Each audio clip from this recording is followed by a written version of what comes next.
Quand on pratique la calligraphie à la plume, eh bien on s'en met souvent plein les doigts. Il y a aussi un phénomène que l'on appelle la météo et qui fait que l'encre peut s'évaporer très rapidement et donc obstruer régulièrement notre plume. Mesdames et messieurs, ceci était sans compter une invention géniale mais vraiment trop mignonne, il faut le dire, que sont les essuie-plumes. Soyons honnêtes, un essuie-plume peut être un simple morceau de chiffon, mais faut avouer que esthétiquement on a vu mieux. Mais il peut aussi prendre des formes très variées et avec une pointe d'imagination victorienne et un peu de temps, il faut bien l'avouer, nous pouvons être sacrément impressionnés par ce petit objet. Donc aujourd'hui, je vous montre comment réaliser un essuie-plume à la mode victorienne.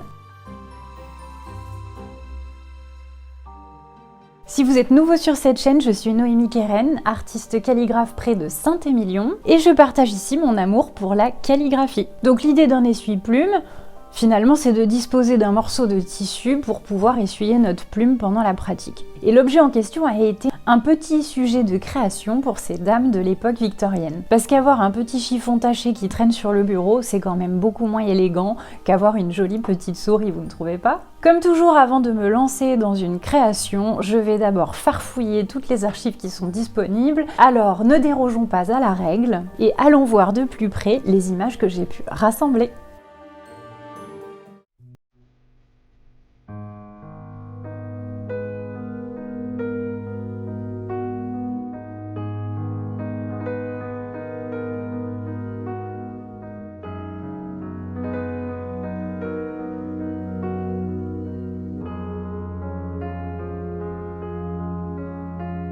Alors ce que je retiens, c'est que l'essuie-plume est souvent constitué de plusieurs couches de tissu, dont les bords sont la plupart du temps crantés. On trouve souvent du feutre ou du velours sur le dessus, mais pour les couches inférieures, on privilégie souvent du coton de teinte sombre. Alors on va trouver beaucoup de noir évidemment, et ce sont dans ces couches que l'on vient glisser notre plume pour la nettoyer. Et le centre de l'essuie-plume peut venir accueillir un petit bouton, un élément ornemental ou même un sujet en volume, comme un animal, on l'a vu, ou bien un fruit. Voilà, maintenant que nous sommes noyés par ce flot d'images toutes plus adorables les unes que les autres, il va falloir faire des choix. Alors dans ce tutoriel, je vous propose un essuie-plume hyper facile, dédié aux débutants, c'est-à-dire que nous allons réaliser cet essuie-plume. Concrètement, pas besoin de grandes notions en broderie ni en couture, hein. On va utiliser des points très simples et puis du découpage, tout le monde devrait pouvoir s'en sortir. Cependant, si vous souhaitez quelque chose d'un peu plus élaboré, je vais mettre le lien dans la description. Sur mon blog, je vous mettrai le patron pour réaliser un essuie-plume papillon et aussi le modèle de cette petite broderie. Bon, je n'ai pas encore réalisé celui avec le parasol, mais si ça emballe certains d'entre vous, n'hésitez pas à me le dire dans les commentaires, je crois que vous me feriez bien céder pour en faire un.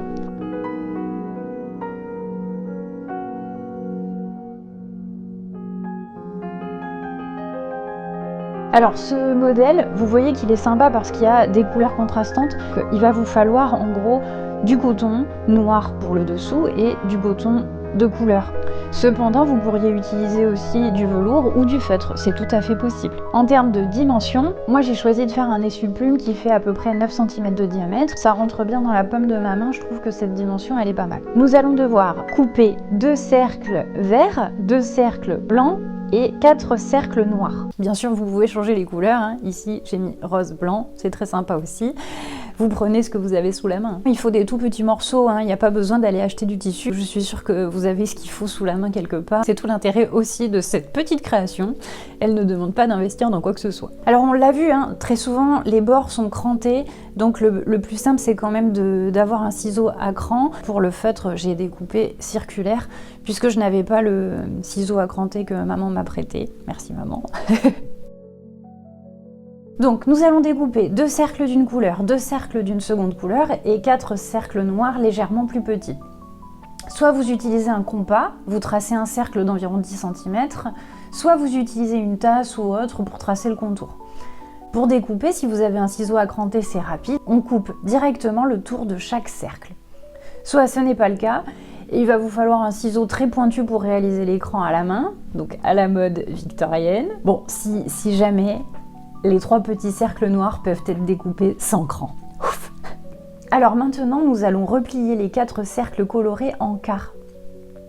Puis nous allons les disposer de manière à former un cercle en alternant les couleurs et en les plaçant sur les cercles noirs qui sont déjà empilés.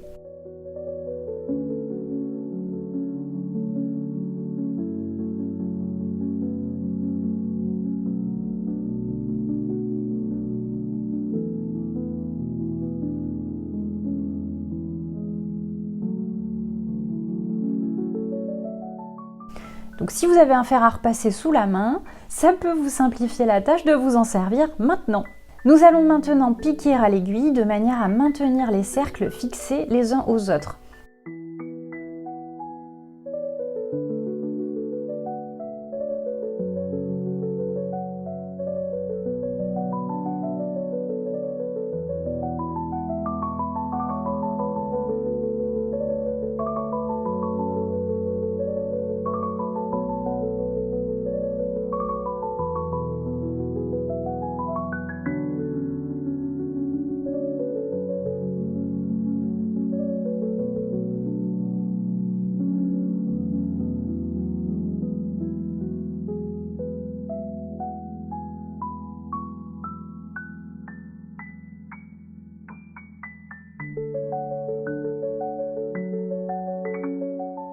Et finir par ajouter notre joli bouton. Clairement, le mien, c'était pas le plus beau, mais honnêtement, je n'avais que ça sous la main.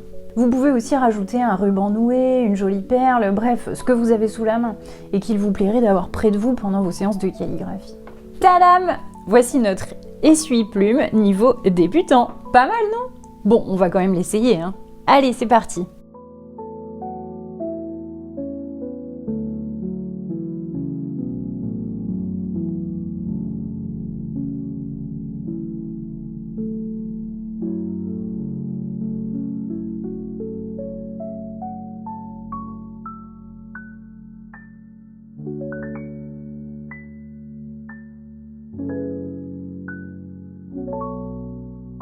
Mais ça m'a l'air pas mal du tout!